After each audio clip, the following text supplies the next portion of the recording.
प्यारे विद्यार्थियों, आज हम पढ़ने जा रहे हैं परिमेय संख्याओं के दशमलव प्रसार की उनके हर से पहचान करना तथा कक्षा 10वीं की प्रश्नावली 1.4। तो पहले हम परिमेय संख्याओं और उनके दशमलव प्रसारों के बारे में पढ़ चुके हैं। वैसे कि परिमेय संख्याओं के दशमलव प्रसार दो प्रकार के होते हैं, एक होता है शांत और दूसरा अशांत आवर्ती। तो पहले हम देखेंगे कि किन परिमेय संख्याओं के प्रसार जो हैं शांत हैं और किन परिमेय संख्याओं के दशमलव प्रसार अशांत आवर्ती होते हैं। तो इसकी पहचान हम परिमेय संख्याओं के हरों को देखकर ही कर लेंगे। तो यहाँ पर कुछ दशमलव प्रसार दिए हैं जो शांत हैं। पहले हम शांत दशमलव प्रसार वाले परिमेय संख्याओं को देखते हैं। जैसे 0.375 है, इसको लिखा जा सकता है 375/1000, क्योंकि दशमलव का हम हर में 1 लगाते हैं, आगे जितने अंक होते हैं उतनी 0 लगाते हैं, तो ये बन जाता है 375/1000, जिसको हम लिखते हैं 375/10⁻³ 1000 को लिखते हैं 10⁻3, जो कि बन जाता है 375/10 को दोबारा लिखा जा सकता है 2 × 5⁻³ तो ये बन जाता है 375/2⁻³ × 5⁻³ अलग अलग लिखते हैं इसको।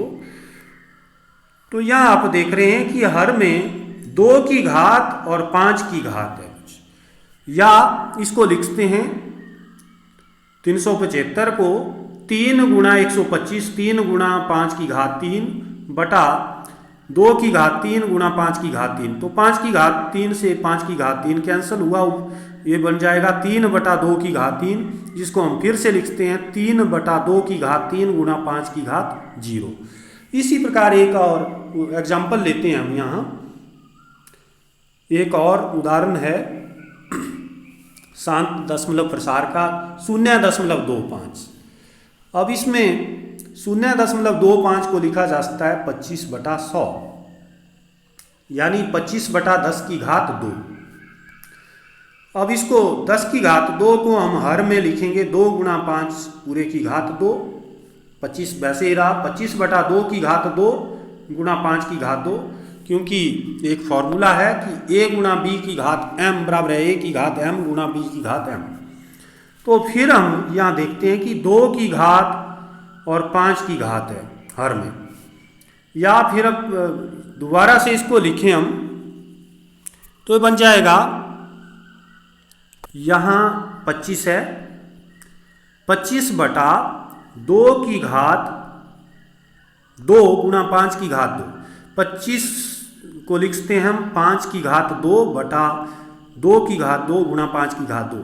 5⁻² से 5⁻² कैंसिल हुआ, तो यहाँ बच गया 1/2⁻², जिसको हम लिखते हैं 1/2⁻² × 5⁻0। तो आप देख रहे हैं कि जो दो उदाहरण हमने लिए उनके हरों में 2 की घात है और 5 की घात है। इसका अर्थ हुआ यदि किसी परिमेय संख्या का दशमलव प्रसार शांत हो तो इसे p/q के रूप में लिखा जा सकता है, जहां p और q सअभाज्य पूर्णांक हैं और q बराबर नहीं है 0 के, तथा जो हर q है वो किस रूप का होगा, 2 की घात n × 5⁻m के रूप का होगा। उसमें 2 की घात और 5 की ही घातें होंगी, लेकिन जो घातें n और m हैं वो ऋणेतर पूर्णांक हैं। ऋणेतर मतलब नॉन नेगेटिव इंटीजर जो होंगे वो 0 हो सकता है और पॉजिटिव इंटीजर नेगेटिव नहीं होंगे। इसका विलोम भी सत्य है। इसका विलोम क्या है कि अगर किसी परिमेय संख्या में जो p/q के रूप की है, q जो है इस रूप का है 2 की घात n × 5⁻m के रूप का, तो उसका दशमलव प्रसार किस प्रकार का होगा, शांत होगा। इसी प्रकार अब अशांत आवर्ती दशमलव प्रसारों में कुछ एग्जाम्पल लेते हैं। 1/7 जिसका दशमलव प्रसार 0.14, 2857, 14, 2857 रिपीट हो रहा है बार बार, तो ये तो अशांत आवर्ती है। परिमेय संख्याओं का दशमलव प्रसार दो प्रकार के। दूसरे प्रकार का है 1/3। जब 3 से आप 1 को भाग करेंगे 0.333333 एक अंक की पुनरावृत्ति हो रही है 3 की यहाँ पर, तो 3 के ऊपर बार का निशान लग रहा है। लेकिन ऊपर वाली संख्याओं में 1/7 में 6 अंकों की पुनरावृत्ति हो रही है, वही अंक बार बार आ रहे हैं 1 4 2 8 5 7 1 4 2 8 5 7 इस तरह से। तो यहाँ 1/7 p/q के रूप का है, लेकिन इनके हर देखिए आपने, पहले में q जो है 7 है, जो 2 की घात n गुणा 5 की घात m के रूप का नहीं है। इसी प्रकार 1/3 में p/q के रूप में लिखते हैं इसको, p है 1 q है 3। तो हर जो है इस रूप का नहीं है, 2 की घात n गुणा 5 की घात m के रूप का नहीं है। इसलिए यदि किसी परिमेय संख्या का दशमलव प्रसार अशांत आवर्ती हो तो इसे p/q के रूप में लिखा जा सकता है। लेकिन यहाँ p और q सअभाज्य पूर्णांक हैं, q बराबर नहीं है 0 के, तथा हर जो q है अब जो है वो 2 की घात n गुणा 5 की घात m के रूप का नहीं होगा। शांत दशमलव प्रसार में इस रूप का था, लेकिन अशांत आवर्ती दशमलव प्रसार में इस रूप का नहीं होगा। जहाँ n और m नॉन नेगेटिव इंटीजर्स हैं, इसका विलोम भी सत्य होगा। इसका विलोम मतलब अगर कोई परिमेय संख्या में हर इस रूप का नहीं है तो उसका दशमलव 2 की घात n गुणा 5 की घात m के रूप का नहीं है, तो उसका दशमलव प्रसार अशांत आवर्ती होगा। ये इसका विलोम है। अब आगे हम कुछ प्रश्न करेंगे। तो यहाँ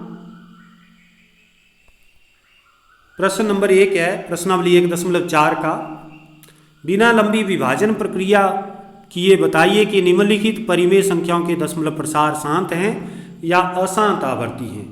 पहला है 13/3125 p/q के रूप का है। हमने देखना है q के अभाज्य गुणनखंडों को देखना है केवल। q के अभाज्य गुणनखंडों से हम पता लगा सकते हैं कि इसका दशमलव प्रसार किस प्रकार का होगा।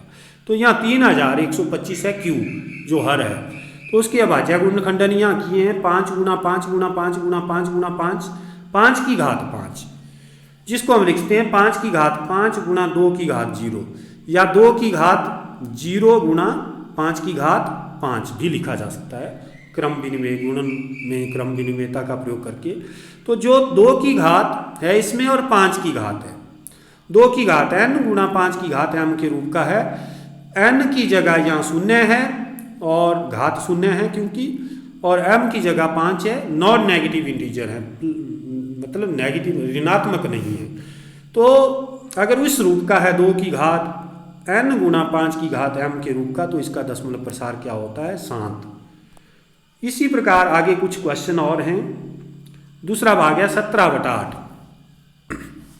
अब इसमें हम p/q के रूप का है, लेकिन इसमें q का जो अभाज्य गुणनखंडन है, हर का अभाज्य गुणनखंडन, वो हमने देखना है 2 गुणा 2 गुणा 2। तो 2 गुणा 2 गुणा 2, 2 की घात 3 है, उसको हम साथ में 5 की घात 0 से गुणा कर सकते हैं, क्योंकि 5 की घात 0 1 के बराबर होता है। किसी भी संख्या की घात 0 अगर लेते हो तो 1 होती है। तो 2 की घात 3 ही समझो इसको, मतलब 2 की घात 3 गुणा 5 की घात m के रूप का है, n 3 है और m 0 है। तो ऋणेतर पूर्णांक हैं, इसलिए 17/8 का दशमलव प्रसार शांत होगा। क्यों? क्योंकि इसका जो हर है q वो 2 की घात n गुणा 5 की घात m के रूप का है 17/8 में। तो अब अगला प्रश्न है 64/455। तो इस बात का ध्यान रखना है कि ये p और q यहाँ पर ये तभी है यदि p और q सअभाज्य पूर्णांक हों, तब ये नियम लागू होगा शांत दशमलव प्रसार या अशांत आवर्ती दशमलव प्रसार के लिए। दोनों कैसे होने चाहिए, सअभाज्य, p और q सअभाज्य पूर्णांक होने चाहिए। तो यहाँ तो ये सअभाज्य हैं, यहाँ भी सअभाज्य पूर्णांक हैं, क्योंकि ये कटते नहीं हैं। इन दोनों में कोई भी उभयनिष्ठ गुणनखंड नहीं है जिससे दोनों को भाग हो जाए। तो यहाँ q 455 है, इसका अभाज्य गुणनखंडन हमने यहाँ किया है 5 गुणा 7 गुणा 13। क्या यह 2 की घात n गुणा 5 की घात m के रूप का है? नहीं है, क्योंकि यहाँ 7 भी आ रहा है, 13 भी आ रहा है। अभाज्य गुणनखंडों में केवल 2 और 5 ही इसके गुणनखंड नहीं है, 2 की घातों में और 5 की घातों में। तो इसका दशमलव प्रसार किस प्रकार का होगा? होगा अशांत आवर्ती। अगर इस रूप का नहीं है तो, इस रूप का होता तो शांत होता। अब अगला प्रश्न, अगला चौथा भाग है 15/1600। अब यहाँ ध्यान देना है, 15 और 1600 सअभाज्य पूर्णांक नहीं है। अब इनमें हमने दोनों के जो हाईएस्ट कॉमन फैक्टर हैं उससे भाग कर देंगे हम 5 से। दोनों को, बड़ी से बड़ी संख्या 5 है जिससे दोनों कट जाते हैं, दोनों को भाग हो जाता है। तो 5 से दोनों को भाग कर देते हैं हम अंश और हर में, ये बन जाता है 3/320। अब 3 और 320 जो P/Q के रूप का है, 3/320 सअभाज्य पूर्णांक हैं 3 और 320। तो हम हर को देखेंगे केवल, जो Q है यहाँ पर 320 का अभाज्य गुणनखंडन बनता है 2 गुणा 2 गुणा 2 गुणा 2 गुणा 2 गुणा 2 गुणा 5, 2 की घात 6 गुणा 5 की घात 1। तो किस रूप का आया? 2 की घात n गुणा 5 की घात m के रूप का, जहाँ n बराबर है 6 और m बराबर है 1 है, ऋणेतर पूर्णांक है। और अगर इस रूप का है तो इसका अर्थ क्या हुआ कि 15/1600 का दशमलव प्रसार शांत होगा। आगे है अगला प्रश्न, 5वां भाग 29/343। अब इसमें P/Q के रूप का है, हर जो है Q 343 है, 343। अब इसका अभाज्य गुणनखंडन देखेंगे 343 का, तो ये बनता है 7 गुणा 7 गुणा 7, 7 की घात 3।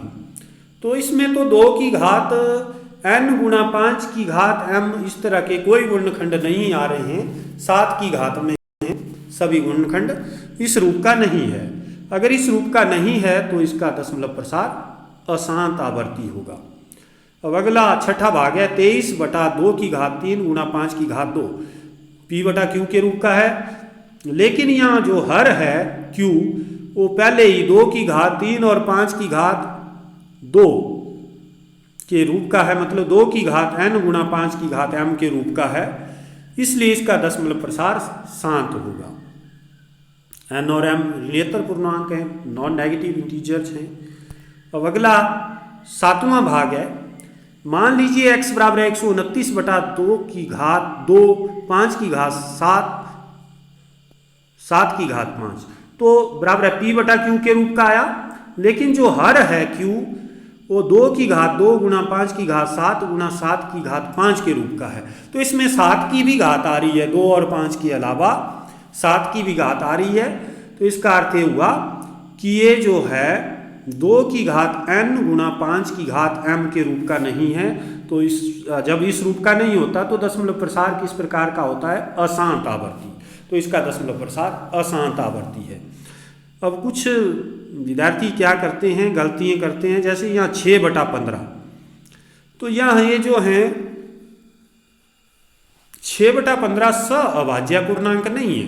इनमें उभयनिष्ठ गुणनखंड 3 है जिससे दोनों को भाग हो जाता है, 6 को भी 15 को भी। तो इसको हम लिखते हैं 2/5। अगर हम 15 के अभाज्य गुणनखंड बनाते तो आते 3 गुणा 5, तो फिर आप देखते कि उसमें 3 भी आ रहा है, 5 भी आ रहा है। लेकिन जब हम इसको भाग कर देते हैं तो इसमें केवल 5 के गुणनखंड आएंगे, जिसको हम 2 की घात 0 गुणा 5 की घात 1 के रूप में लिखते हैं। तो इसका मतलब अगर 3 आ जाता तो फिर आप बोलते कि ये तो 2 की घात n गुणा 5 की घात m के रूप का नहीं है। तो इसलिए हम पहले ही सअभाज्य पूर्णांक बनाएंगे इनको, जो P/Q है। 6/15 सअभाज्य पूर्णांक नहीं है, काट कर 3 से दोनों को भाग करके 2/5 आ जाता है, जो कि सअभाज्य है। अब हमने उस सअभाज्य पूर्णांकों में जो हर है Q, उसके अभाज्य गुणनखंडन लेने हैं। 5 का अभाज्य गुणनखंडन तो 5 ही हुआ, जिसको लिखते हैं हम 5 की घात 1 गुणा 2 की घात 0, क्योंकि 2 की घात 0 तो 1 के बराबर हुआ। तो 5 की घात 1 ही रहा है, मतलब 2 की घात 0 गुणा 5 की घात 1 के रूप का है। अतः Q का भाज्य गुणनखंडन किस रूप का हुआ? 2 की घात n गुणा 5 की घात m के रूप का है। इसलिए 6/15 का दशमलव प्रसार क्या होगा? शांत होगा। अब अगला भाग है इसमें 35/50, यहाँ भी 35 और 50 कैसे पूर्णांक हैं? सअभाज्य पूर्णांक नहीं है। इनको सअभाज्य बनाने के लिए हम 5 से दोनों को भाग कर देते हैं, बनता है 7/10। अब 7/10 अगर अब इसमें हर जो है 10Q का अभाज्य गुणनखंडन लेते हैं, वो बनता है 2 × 5, 2 की घात 1 × 5 की घात 1, जो कि 2 की घात n × 5 की घात m के रूप का है। इसलिए इसका दशमलव प्रसार क्या होगा? शांत, क्योंकि n और m जो हैं ऋणेतर पूर्णांक हैं, दोनों 1 है, यहाँ पर घात 1 है दोनों में। इसी प्रकार 77/210, यहाँ भी 77 और 210 सअभाज्य पूर्णांक नहीं है, सअभाज्य बनाना है इनको। तो ये कब बनेगा? जब हम दोनों को बड़ी से बड़ी जो इनके उभयनिष्ठ गुणनखंड है उससे भाग करते हैं। 7 से दोनों को भाग हो जाता है, बड़ी से बड़ी संख्या 7 है जिससे दोनों को भाग हो जाता है, तो ये बनता है 11 और 30। अब 11 और 30 सअभाज्य हैं, मतलब P और Q सअभाज्य पूर्णांक हैं। अब जिसमें Q जो है 30, हर जो है Q है 30, जिसका अभाज्य गुणनखंडन होता है 2 × 3 × 5, लेकिन इसमें 3 की भी घात आ रही है, इसका मतलब 3 की घात 1 है, 2 की घात 1, 5 की घात 1 हर में, तो 2 की घात n × 5 की घात m के रूप का नहीं हुआ है। इसलिए 77/210 का दशमलव प्रसार क्या होगा? अशांत आवर्ती। आगे कुछ प्रश्न करेंगे हम, जिसमें आप बिना भाग किए जो क्वेश्चन नंबर 1 में शांत दशमलव प्रसार आपने पता लगाए थे, पहले भाग में आया था कि दशमलव प्रसार शांत होगा, शांत होगा तो समाप्त हो जाएगा, भाग करके शेषफल 0 प्राप्त हो जाता है। मतलब 3125 से जब 13 को भाग करेंगे तो जो दशमलव प्रसार होगा इसका वो शांत होगा, और ये आ जाएगा 0.00416।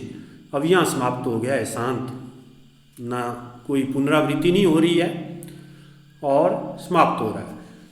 तो इसको एक तो 2 तरीके हैं इसको हल करने के, या तो 3125 से इस तरह से भाग कर दो, किसको? 13 को। या दूसरा तरीका ये है कि जो हर है उसके अभाज्य गुणनखंडन लिख लो, 5 × 5 × 5 × 5 × 5। अगर हर में हमने 10, 100, 1000 बना दिया तो फिर 10, 100 और 1000 से भाग करना आसान हो जाता है। तो हम 5 की घात 5 है या 10 की घात बना दें 5, तो उस प्रकार फिर 1 लाख से इसको भाग करना इजी हो जाएगा, दशमलव ही तो लगाना है। तो इसको हम लिखते हैं 13/5 की घात 5, क्योंकि अभाज्य गुणनखंडन हमने इसका पहले भी किया है 3125 का प्रश्न नंबर 1 में। तो 13/5 की घात 5 हम क्या करते हैं, अब इसमें अंश में भी और हर में भी, दोनों में 2 की घात 5 से गुणा कर देते हैं। 2 की घात 5 से क्यों? क्योंकि जब 2 की घात 5 से गुणा करेंगे हम 5 की घात 5 को, तो ये बन जाएगा 10 की घात 5। तो 10 की घात 5 होता है 1 लाख, और 1 लाख से हम यहाँ 13 × 3 की घात 13 × 2 की घात 5 से 2 की घात 5 हुआ 32, 13 × 32 आया 416। जब 416 को हम 1 लाख से भाग करेंगे तो ये आसान हो जाता है भाग करना। क्यों?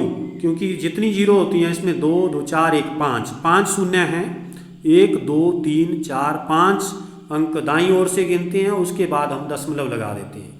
जब 1 लाख से भाग करेंगे 100 से भाग करते तो कितने अंक गिनते इसमें? लास्ट से 2, 4.16 होता, लेकिन यहाँ हम 1 लाख से भाग कर रहे हैं तो ये बनता है 0.00416। तो एक ये तरीका है, या तो फिर आप भाग करके उसी प्रकार इसको सॉल्व कर सकते हैं। ये 9वीं कक्षा में भी हमने हल किए हैं इस तरह से भाग करके। तो अगला इसका दूसरा भाग है 17/8। अब इसमें भी 17/8 है, 17/8। इसको हर को लिखते हैं हम 8 को 2 × 2 × 2। हर जो है 2 की घात 3 के बराबर आया, 17/2 की घात 3। अब यहाँ भी हमने हर में 10 की घात में बनाना है हर को, तो यहाँ हम क्या करते हैं 17/2 की घात 3। तो 2 की घात 3 को अगर 5 की घात 3 से गुणा करें तो 10 की घात 3 बन जाएगा, पर अंश में भी 5 की घात 3 से गुणा करना पड़ेगी, तब ये बराबर रहेगा। जितने से अंश में गुणा की उतने से ही हर में। पर देखना कहाँ से है हमने, हर से, कि 5 की घात 3 से ही गुणा होगी, क्योंकि यहाँ 2 की घात 3 है। 2 गुणा 5 10 की घात 3 बनेगा। तो ये बन जाता है 17 गुणा 5 की घात 3 हुआ 5 गुणा 5 गुणा 5, 5 5 25 5 125 बटा इधर बन गया 2 की घात 3 गुणा 5 की घात 3, 2 गुणा 5 पूरे की घात 3, क्योंकि a की घात m गुणा b की घात m होता है, a गुणा b पूरे की घात m। तो ये बनता है 17 गुणा 125 बटा 10 की घात 3, जो कि बन जाता है 2125 बटा 10 की घात 3, मतलब 10 को स्वयं से 3 बार गुणा करना। 10 गुणा 10 गुणा 10 स्वयं से करनी है, 3 से नहीं करनी है। 10 की घात 3 का मतलब है 10 गुणा 10 गुणा 10, 3 बार स्वयं से गुणा। तो 10 गुणा 10 100 गुणा 10 1000, तो 2125 बटा 1000। तो इसको अब 1000 से भाग करना इजी रहेगा, 3 जीरो हैं, यहाँ से गिनेंगे 1 2 3 अंक, उसके बाद दशमलव लगेगा, तो ये बन जाएगा 2.125। तो इस प्रकार हम बिना लंबी विभाजन प्रक्रिया किए एक तो संख्याओं के दशमलव प्रसारों के बारे में बता सकते हैं कि उनके दशमलव प्रसार शांत हैं या अशांत आवर्ती हैं, और जो शांत हैं दशमलव प्रसार, उनके दशमलव प्रसार हम बिना लंबे भाग किए वो भी याद कर सकते हैं हर में, कुछ अंश और हर में गुणा करके। जैसे यहाँ किया है हमने, हर को किस प्रकार का बना दिया है 10 की घात में। तो अगर 2 की घात में है पहले से उसका हर, तो हम 5 की घात से गुणा करेंगे, अगर 5 की घात में है तो 2 की घात से गुणा करेंगे। इस प्रकार हम 10 की घात बना सकते हैं हर में, और इस प्रकार इसका दशमलव प्रसार भी लिखा जा सकता है, 7 दशमलव प्रसार जो है।